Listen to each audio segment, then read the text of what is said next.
Hello guys, welcome back to my channel nga pala. So if you're just new here, so please don't forget to subscribe, paki-like and share na din po. So this is all about scamming awareness para aware tayo at hindi po tayo mabiktima, no? So um may ano dito, no? So magko-comment ako dito, no, sa coming from Credit to Tagalog True Crime Stories nga pala, no, sa kanyang vlog. So, ang kanyang vlog is all about mga kapwa Pilipino, kanilang niloko para masunod lahat ng loko. So, I'm going to comment this one, no? So, uh, sino bang mga naloloko sa taong to, no? So, let's watch this one po para aware po din tayo at makakapulot din tayo ng mga lessons. Si Emiliano June Reodica ay ipinanganak noong September 1944 at lumaki sa Laguna. Nakapagtapos siya ng kursong accounting at nagpakasal sa girlfriend na si Hilda. Dahil sa gustong gumanda ang pamumuhay noong 1971 ay napagdesisyonan ng mag-asawa na makipagsapalaran sa US at doon na bumuo ng pamilya. Masaya at puno ng pag-asa nang lumipad sina June at Hilda patungong California. Nang makarating doon ay kumuha sila ng maliit na apartment at nagsimulang magplano sa mga susunod nilang hakbang. Inuna ni June na maghanap ng trabaho para matustusan ang pang-araw-araw na gastusin dahil unti-unti na ring nauubos ang dala nilang ipon mula sa Pilipinas. Ngunit naging mahirap ito para sa kanya. Kahit na may pinag-aralan at nakatapos sa kolehiyo ay hindi siya tinanggap sa kanyang mga inaplayang opisina. Dahil nga't ilang linggo na ang nagdaan ay kinailangan na niyang kumita para makabayad sa inuupahang apartment at makabili ng kanilang pagkain. Kaya napilitan siyang magtrabaho bilang busboy o tagalinis sa isang restaurant. Maliit ang kita dito pero pagod ang katawan araw-araw. Ngunit kailangan niyang magtiis para sa pang-araw-araw na gastusin. 2 taong nagtrabaho ang mag-asawa pero walang nangyari sa kanilang pagod dahil hindi man lang umusad ang kanilang kabuhayan. Kaya't naglakas loob si June na mag-apply bilang salesman sa isang car dealership ng General Motors. Ngunit hindi siya tinanggap bilang salesman. Ang inalok sa kanya ay ang posisyong showroom assistant. Sa trabahong ito kailangan niyang ilabas ang mga sasakyan para iparada sa loob at labas ng car dealership para makita ng mga posibleng customers. Kailangan din niyang panatiling malinis at maayos ang showroom at ang mga sasakyang nilalabas. Kahit na hindi iyon ang hinahangad na trabaho ay tinanggap na lang niya ang pagiging showroom assistant dahil naisip niyang maganda itong experience para sa kanyang resume at mas mabuti na ito kesa pagiging busboy. Sa mga nagdaan na taon ay nabiyayaan ang mag-asawa ng 4 na anak. Sinubukan ni June na umutang sa bangko upang makabili ng kotse na mas magpapadali sa kanilang pang-araw-araw na gawain, lalo na't may maliliit silang mga anak. Ngunit siya ay na-deny dahil na rin siguro sa kanyang maliit na kita. Kaya't porsigido si June na makahanap ng mas magandang trabaho para maayos na maitaguyod ang kanyang lumalaking pamilya. Noong 1973, sinubukan niyang mag-apply sa car dealership ng Chevrolet. Dito ay nakumbinsi niya ang manager na siyang karapat-dapat na maging salesman sa kanilang dealership. Napatunayan naman niya ang kanyang galing sa mga nagdaang taon at lagi siyang isa sa mga top salesman ng kumpanya. Dahil sa kanyang sipag at galing noong 1977 siya ay ginawang vice president ng car dealership. Dahil nga't naging magandang sahod at mga benepisyo ng kanyang trabaho, naibigay niya rin ang mga pangangailangan at luho ng kanyang pamilya at pati na rin ng mga kamag-anak sa Pilipinas. Nakabili siya ng magandang bahay sa Southern California at sasakyan na ilang taon din niyang pinangarap. Pero kahit siya ay tila nasa tugatog na ng tagumpay, si June ay nanatiling mapagkumbaba. Lagi niyang binibigyan ng pag-asa ang ibang mga Pilipino at pinapayuhan na kaya din nilang maabot ang kanyang mga natamo sa buhay. Bukod dito, lagi din niyang ipinapaalala na gusto niyang palakihin ang kumpanya para makatulong sa mga kababayan niya at iba pang mga lahi na laging tinatanggihan na umutang sa mga bangko. Kaya naman karamihan ng mga Pinoy na gustong magkaroon ng sasakyan ay nagpupunta sa dealership ni June. Kumuha si June ng mga empleyadong marunong magsalita ng Korean at Arabic. para mas makainganyo ng mga customer na ibang lahi. Sa galing at diskarte ni June sa negosyo, naglakas loob siyang isang lang kanyang bahay at umutang sa bangko para bilhin ang Grand Chevrolet sa Southern California. Kaya't siya na ang naging CEO ng dealership.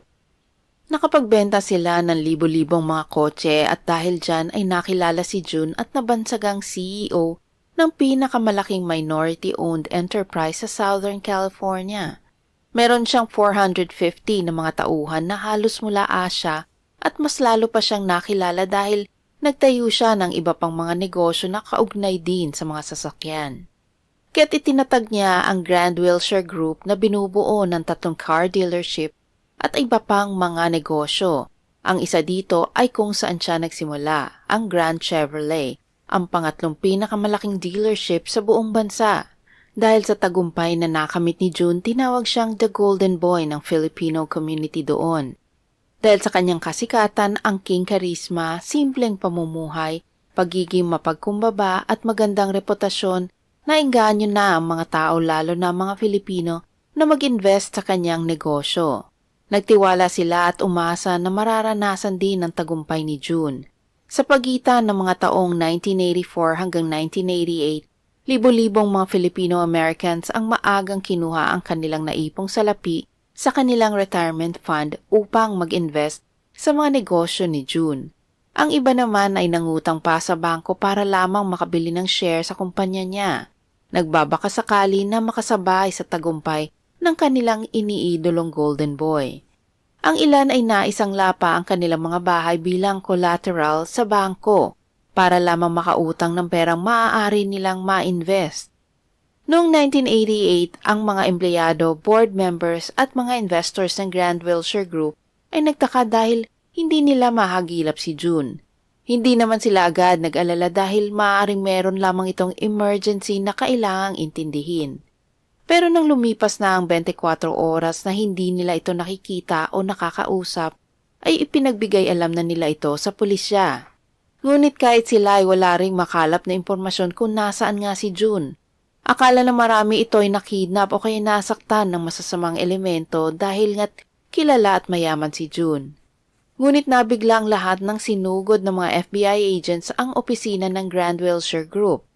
Doon ay nalaman ng mga tao na hindi pala biktima ng isang krimen si June, bagkus ito ay isang suspect sa malawakang panloloko sa mga tao. Nanghihina ang mga taong nagtiwala sa kakayahan ni June at sa kanyang mga negosyo. Hindi nila akalain na ang kumpanya pala ni June ay bangkarote na. Ayon sa mga dokumento ng korte, lumalabas na ang ipinapakitang tagumpay ni June ay hindi totoo. Nagsimula ang panloloko niya noong 1984. Kung merong lumapit sa kanya na customer na tinanggihan ng ibang mga dealership at bangko, ay ginagawa nito ng paraan ni June para maaprubahan. At kapag ang mga taong ito ay hindi nakapagbayad, sa halip na ibalik ang sasakyan sa car dealership tulad ng nakalagay sa kontrata, ang grupo ni June ay magre-report na nawala ang sasakyan. Dahil dito magpa-file sila ng insurance claim at ang walang kamalay-malay na insurance company ay magbabayad naman.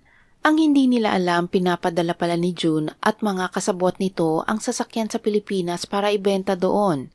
Ayon sa mga investigador, nagawa ni June na mapeke ang mga dokumento at maloko mismo ang mga mamimili. Papapirmahin nila ang customer at hindi sasabihin na iyon pala ay para sa mga extra services o parts ng kotse o kaya mamahaling insurance coverage na hindi naman nila kailangan. Noong 1985, nadiskubre ng DMV o Department of Motor Vehicles ang gawain ito ng kumpanya ni June, kaya't mainit na sila sa batas. Noong naman 1986, napansin ng fraud unit ng pulisya at customs ang pagpapadala o pag-export ni June ng mga bagong kotse sa Pilipinas. Pero idiniklara na palang nawawala ang mga kotseng ito sa pulisya, kaya't nakakubra ni sila ng insurance money. Noon namang August 1987, isang empleyado ang inatake ng mga kalalakihan sa parking lot ng dealership dahil tumanggi siyang sumunod sa gawain ng sales manager niya na magbenta sa mga taong walang kakayahang bumili ng kotse, kumubra ng komisyon, hatake ng kotse dahil sa hindi nga makapagbayad at ibenta muli ang hinatak na sasakyan. Ang nasabing empleyado ay binugbog daw ng mga miyembro ng isang gang na binuo ni June at tinawag na Magic Diablos. Kahit na isinumbong niya kay June ang nangyari ay sinabihan na lamang ito na manahimik.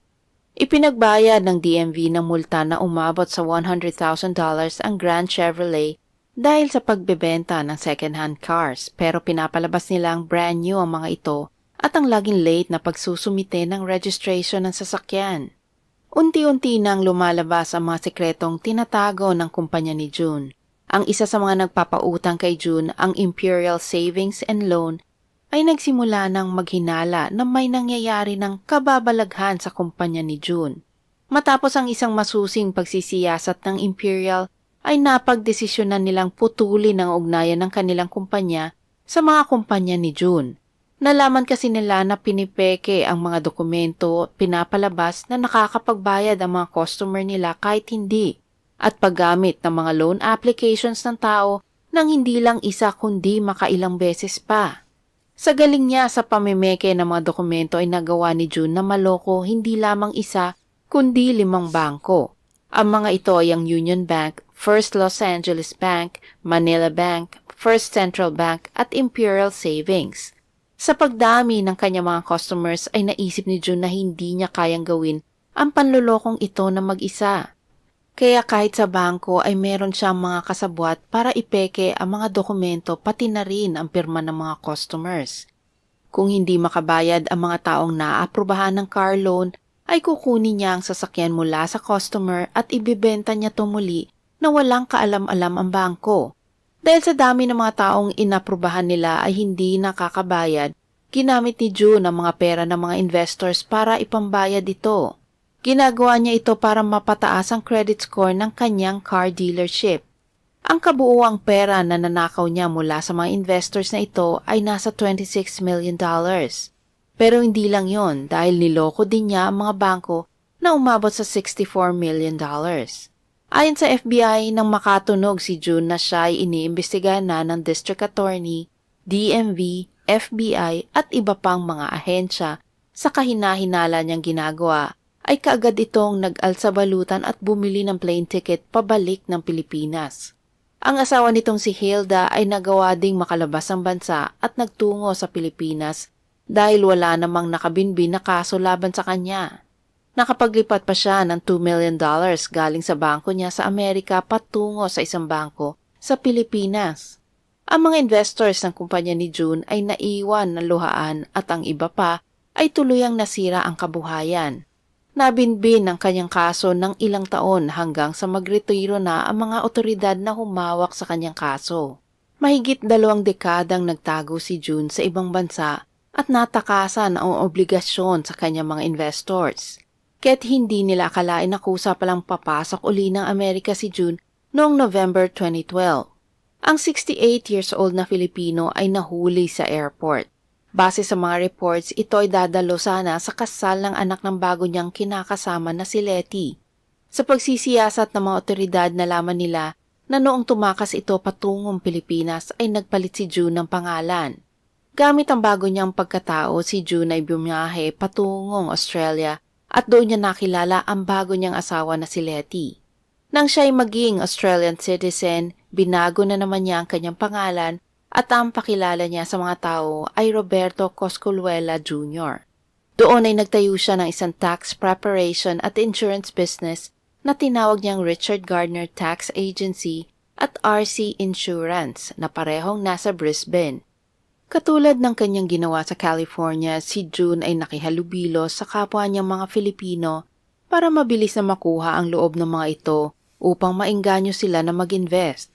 Sa mahigit 2 dekada nitong pananatili sa Australia ay naiulat na nakapangloko na naman ito ng humigit kumulang na 7 million Australian dollars. Isang Filipina na kanyang naloko ay nagsampa ng kaso nang hindi niya na makuha ang ininvest na pera kay June matapos ang 1 taon. Dahil dito ay tumakas muli si June kasama ang bagong asawa na si Letty. Sila ay bumili ng plane ticket patungong Canada.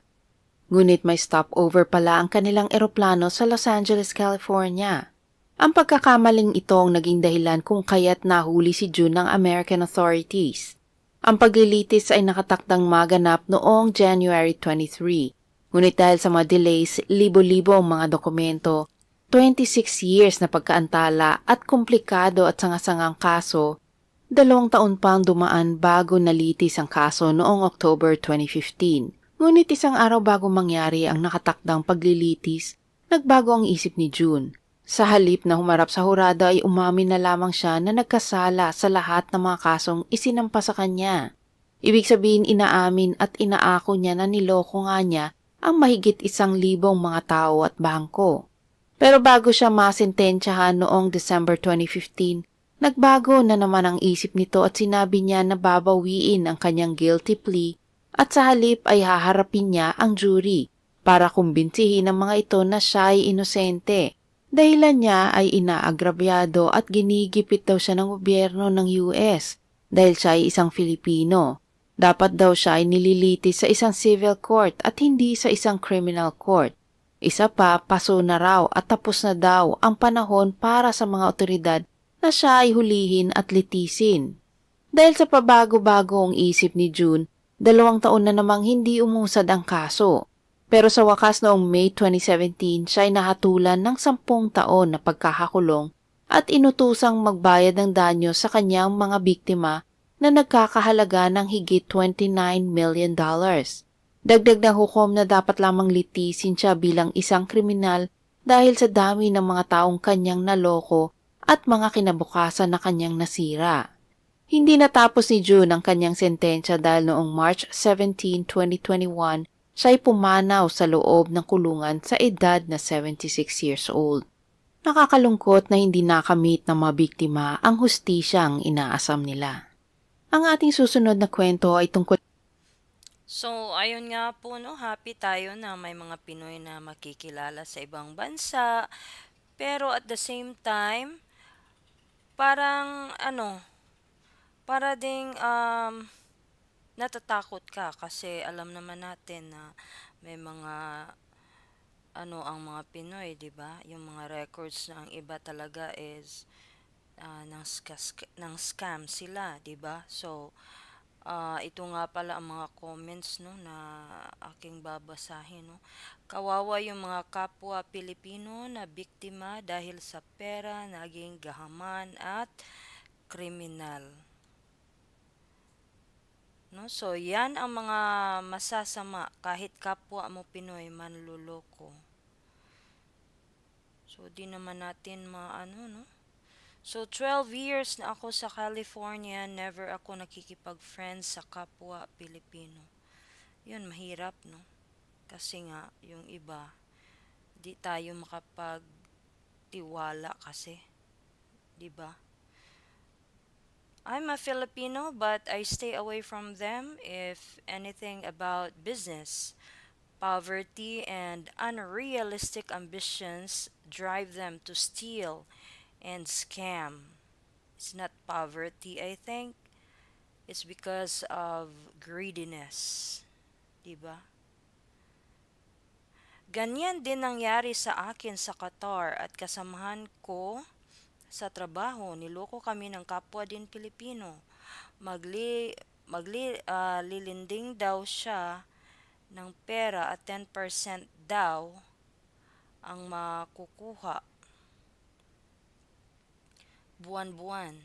Wala pang 3 buwan, bigla siyang nawala sa tinitirhan niya at nagtatago na. Kaya yung kasamahan namin gusto magsampa ng kaso laban sa kanya, kaya lang may mga nagsabi di kami paniniwalaan sa pulis kasi wala kaming bit-bit o matibay na ebidensya na nilulokong niya kami. Kaya lesson learned po sa atin mga kababayan, huwag agad magtiwala sa kapwa natin kababayan, lalo na pagdating sa pera. Mas maigi umiwas na lang tayo at huwag makipag-close o makipagkaibigan sa kapwa natin kabayan. Very sad, Kasi nga, we're happy that um, makatagpo tayo ng mga friends sa mga Pinoy, pero yung iba talaga hindi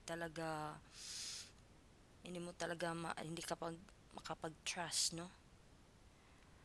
Okay, so I have Pinoy friends here in California but never work with me. Mahirap mag-recommend din. True talaga. Kapwa Pinoy lang din ang bibiktima. Kaya nga, no? So, lesson learned talaga, no? So, na di talaga tayo basta-basta ano, magtiwala, no? Kung kahit kanino. Kasi ang pera is the root of all evil talaga. So, lahat magagawa dahil sa pera. So, thank you so much for watching nga pala, guys, no? So, scam awareness. So, please, don't forget to subscribe, paki-like, and share na din po. Till next time. Bye for now, everyone.